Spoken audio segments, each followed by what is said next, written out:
विद्यार्थी मित्रांनो, मी प्राध्यापक इनामदार युनिव्हर्सल अकॅडमीमध्ये आपलं स्वागत आहे। आपण याच्या आधीच्या तासिकेमध्ये क्रियापद आणि क्रियापद हा घटक इथं पाहिलेला होता, त्याचे प्रकार सुद्धा आपण पाहिलेले आहेत। त्यानंतर आपण काळ पाहिलेला आहे, क्रियापदाशी संबंधित असलेला काळ आणि त्याचे उपप्रकार सुद्धा आपण इथं पाहिलेले आहेत। 3 काळ आणि त्याचे प्रत्येकाचे 4-4 म्हणजे 12 उपप्रकार हा घटक आपण आतापर्यंत पाहिलेला आहे। आताच्या तासिकेमध्ये आपल्याला क्रियापदाचा अर्थ हा घटक समजावून घ्यायचा आहे। तत्पूर्वी आपण बेल आयकॉनवर क्लिक करून आमचं युनिव्हर्सल अकॅडमी हे चॅनल सबस्क्राईब करा, शेअर करा आणि लाईक करा। आपल्याला पुढचा जो काही घटक पाहायचा आहे तो म्हणजे आपण याच्या आधीच्या तासिकेमध्ये झालेला काळ हा घटक पाहिला असेल तर त्याचा अर्थ, क्रियापदाचा अर्थ समजून घेण्यासाठी आपल्याला इथं सोपं जाईल। तर क्रियापदाचे मुख्य 4 अर्थ आहेत। त्यामध्ये पहिला जो काही प्रकार आहे तो म्हणजे स्वार्थ। स्वार्थ म्हणजे क्रियापदाचा स्वतःचा तेवढाच अर्थ, इतर कोणताही भाव किंवा आशय आपल्याला क्रियापदातून कळत नसेल तर त्यावेळेस त्या क्रियापदाचा जो अर्थ असतो तो म्हणजे इथं स्वार्थ। नंतर दुसरा प्रकार आहे तो म्हणजे इथं आज्ञार्थ, विध्यर्थ आणि संकेतार्थ असे हे एकूण 4 प्रकार अर्थाचे आपल्याला इथं पाहायचे आहेत। तर सुरुवातीला क्रियापदाचा अर्थ म्हणजे काय याची व्याख्या आपण समजावून घेऊ।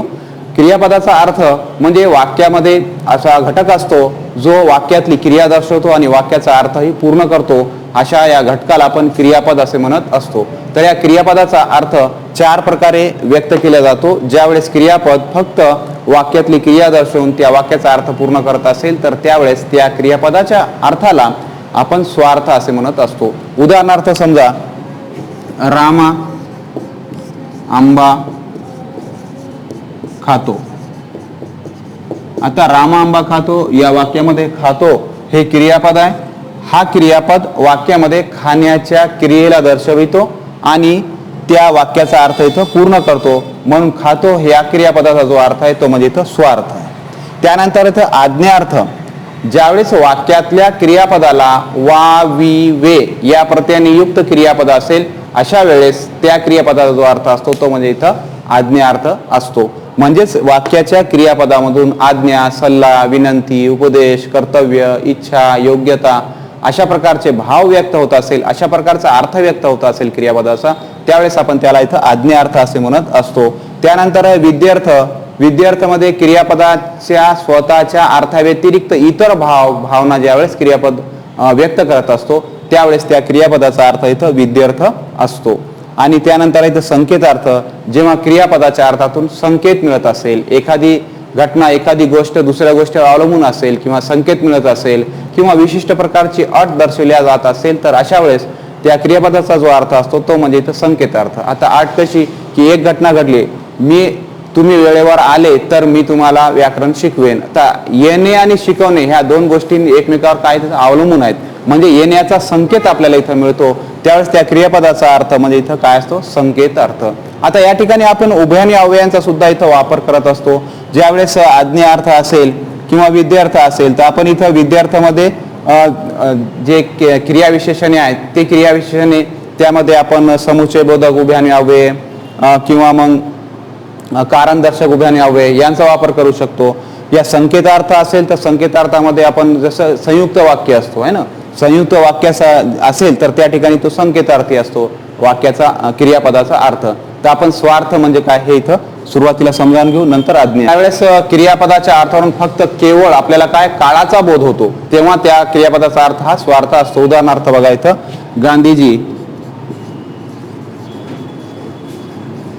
प्रार्थना करतात। गांधीजी प्रार्थना करतात या ठिकाणी फक्त आपल्याला वर्तमान काळ दर्शवला जातो आणि वाक्यातला अर्थ पूर्ण करण्याचं कार्य क्रियापदाने इथं केलेलं आहे, त्यावेळेस त्या क्रियापदाचा अर्थ म्हणजे इथं स्वार्थ आहे। आम्ही पास झालो,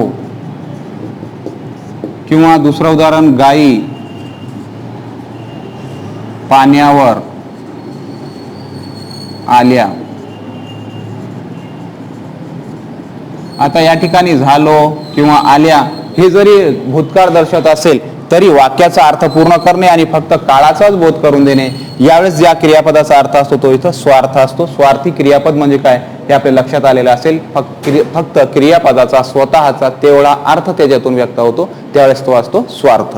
त्यानंतर आहे इथं आज्ञा अर्थ. जेव्हा वाक्यामध्ये काळाबरोबर आज्ञा, सल्ला, विनंती, उपदेश, त्याचप्रमाणे परवानगी, आशीर्वाद आणि प्रार्थना, परवानगी, आशीर्वाद आणि प्रार्थना इत्यादी प्रकारचे भाव क्रियापदातून व्यक्त होत असेल तर त्यावेळेस त्या क्रियापदाचा अर्थ हा आज्ञा अर्थ असतो. मला परीक्षेत पास कर. आता या ठिकाणी हा आज्ञार्थी वाक्य आहे. आज्ञार्थी वाक्यामध्ये देवा मला परीक्षेत पास कर या ठिकाणी इथं प्रार्थना केलेली आहे. आता प्रार्थना कशासाठी की जी गोष्ट आपल्या आवाक्यामध्ये नसते ती आपण इतरांकडून म्हणजे परमेश्वराकडून ते प्रार्थना करत असतो आणि असा अर्थ जरी निघत असेल तर त्यावेळेस त्या क्रियापदाचा जो अर्थ आहे तो इथं आज्ञार्थ आहे.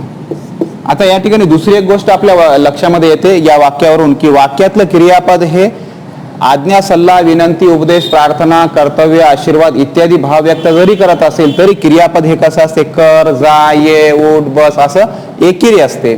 तेव्हा क्रियापदाचा जो अर्थ असतो तो आज्ञार्थ असतो. दुसरं उदाहरण बघा, तुम्ही ताबडतोब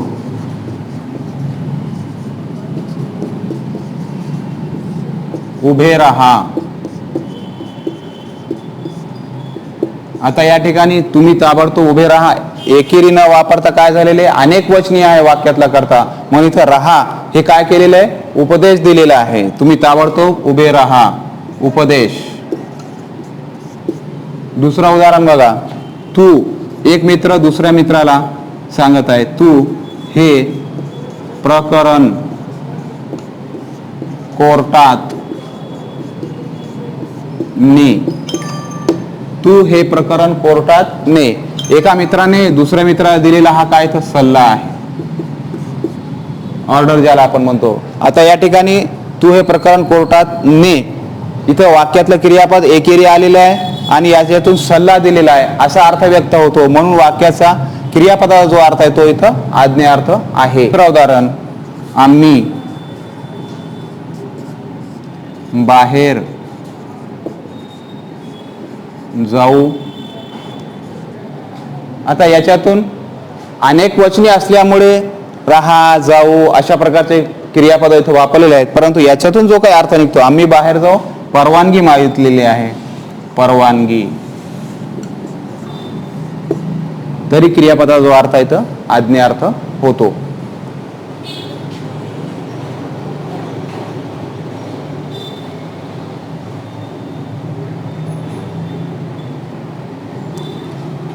राणी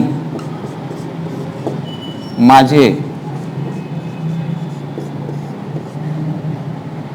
एवढे काम कर. आता या ठिकाणी राणी माझे एवढे काम कर एकेरी क्रियापद वापरलेले आणि याच्यातून विनंती केलेली आहे. विनंती, सल्ला, उपदेश,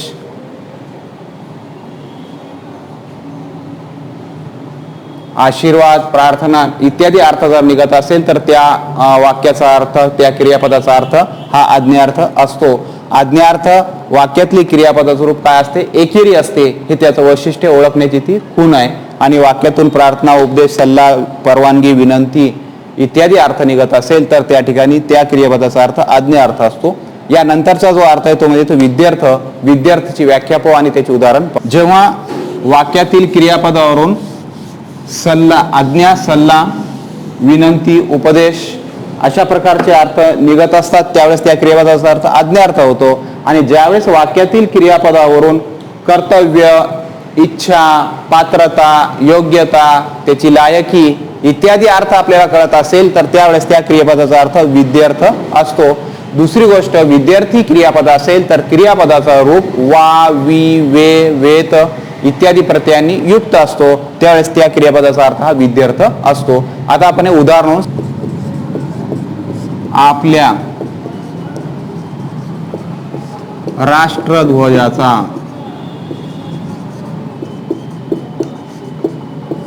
मान राखावा. आपण आपल्या राष्ट्रध्वजाचा मान राखावा. प्रत्येक भारतीय नागरिकाचं हे काय इथं कर्तव्य आहे की त्याने आपल्या राष्ट्रध्वजाचा मान राखायला पाहिजे. तर याच्यातून जो काही अर्थ निघतो तो म्हणजे काय इथं कर्तव्य आहे का नाही. दुसरं उदाहरण बघा, समोरून येणारे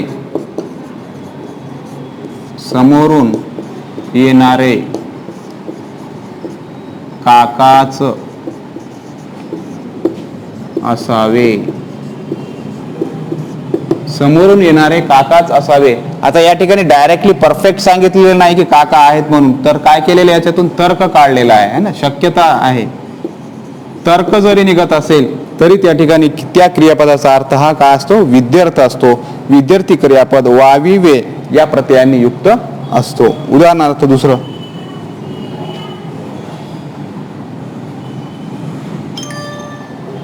हे पद कुमार गंधर्वांनीच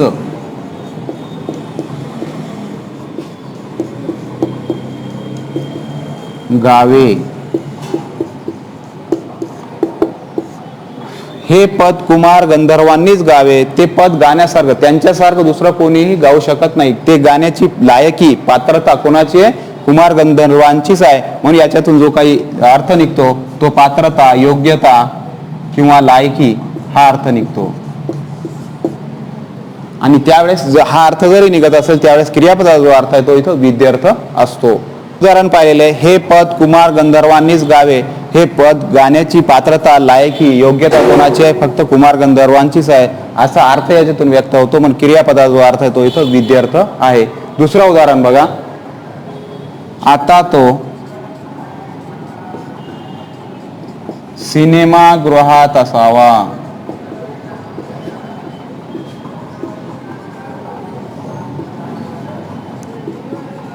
आता तो सिनेमागृहात असावा. आता या ठिकाणी आपण इथं पाहिलेलं आहे, आता तो सिनेमागृहात असावा. काय केलेली आहे, या वेळेला तो त्या सिनेमागृहामध्ये असण्याची काय तर शक्यता आहे. म्हणून या ठिकाणी आपण क्रियापदाचा जो अर्थ आहे तो इथं शक्यता व्यक्त करतो. आणि क्रियापदाचा अर्थ या ठिकाणी विद्यार्थ आहे. ज्यावेळेस वाक्यातलं क्रियापद तर्क, कर्तव्य, योग्यता, पात्रता, लायकी, त्याची शक्यता इत्यादी अर्थ व्यक्त करत असेल तर त्यावेळेस त्या क्रियापदाचा अर्थ हा विद्यार्थ असतो. त्यानंतर क्रियापदाचा चौथा जो काही अर्थ आहे तो म्हणजे इथं संकेतार्थ आहे. क्रियापदाच्या अर्थानंतर आपल्याला प्रयोग हा घटक सुद्धा पाहायचा आहे क्रियापदाशी संबंधित. तर संकेतार्थ वाक्यामध्ये अट, विशिष्ट प्रकारची अट दर्शवल्या गेलेली असेल की असं झालं तर तसं, एकमेकावर अवलंबून असेल घटना, किंवा वाक्यातलं जो काही वाक्याचा प्रकार आहे तो संयुक्त क्रियापद असेल, संयुक्त वाक्य असेल, तर अशा वेळेस त्या क्रियापदाचा अर्थ हा संकेतार्थ असतो. त्याच्यातून विशिष्ट प्रकारची अट किंवा संकेत दर्शविला जातो.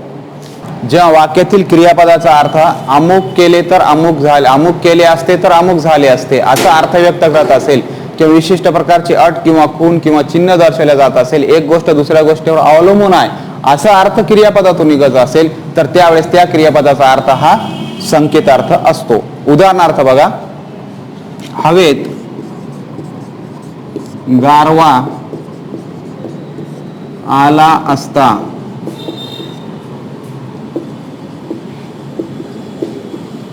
तर थंडी पडली असती.